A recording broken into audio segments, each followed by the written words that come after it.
Good morning. Mr. Biden is going to have a statement to make and will not be able to take any questions today. We appreciate you all being here. Good morning. I'm here today to answer at a public hearing any legitimate questions Chairman Comer and the House Oversight Committee may have for me.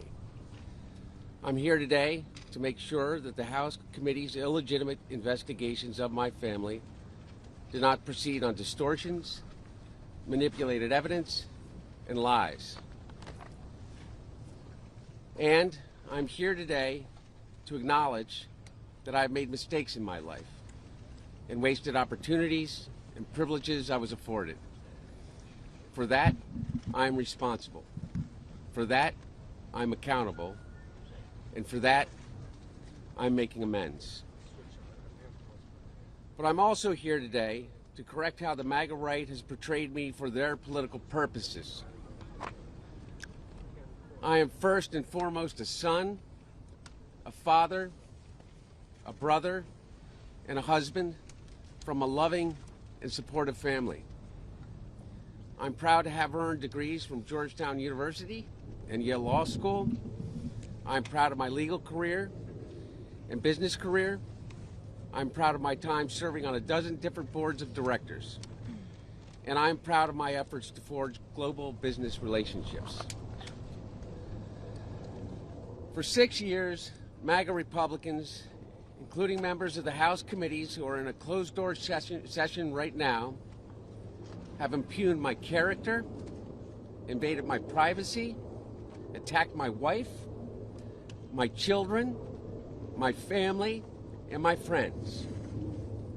They have ridiculed my struggle with addiction, they have belittled my recovery, and they have tried to dehumanize me, all to embarrass and damage my father, who has devoted his entire public life to service.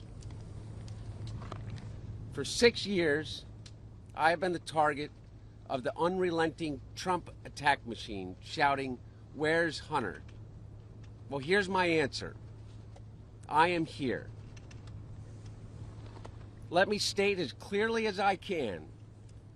My father was not financially involved in my business, not as a practicing lawyer, not as a board member of Burisma, not in my partnership with a Chinese private businessman, not in my investments at home nor abroad, and certainly not as an artist.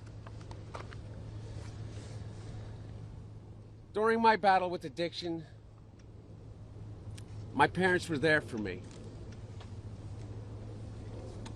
They literally saved my life.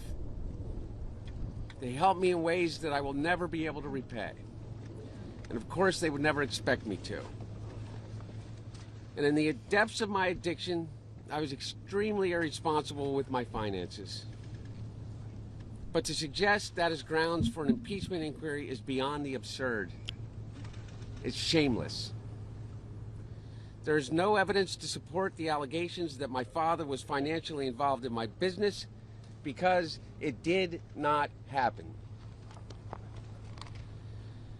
James Comer, Jim Jordan, Jason Smith, and their colleagues have distorted the facts by cherry-picking lines from a bank statement, manipulating texts I sent, editing the testimony of my friends and former business partners, and misstating personal information that was stolen from me. There is no fairness or decency in what these Republicans are doing. They have lied over and over about every aspect of my personal and professional life. So much so that their lies have become the false facts believed by too many people. No matter how many times it is debunked, they continue to insist that my father's support of Ukraine against Russia is the result of a non-existent bribe.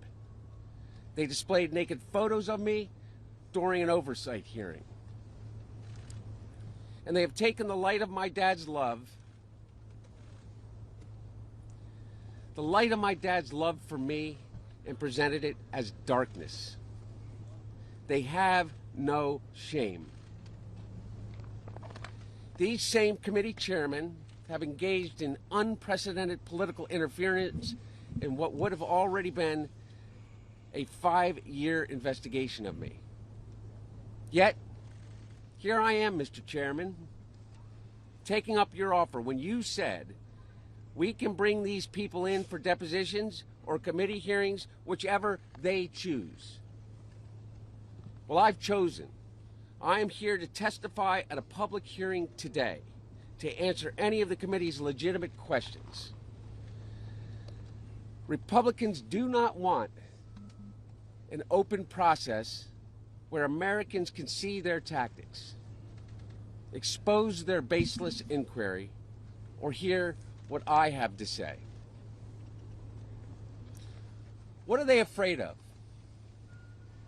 I'm here. I'm ready. Hunter, are you willing to go across the street? Why don't you? Why not testify now? Why did you get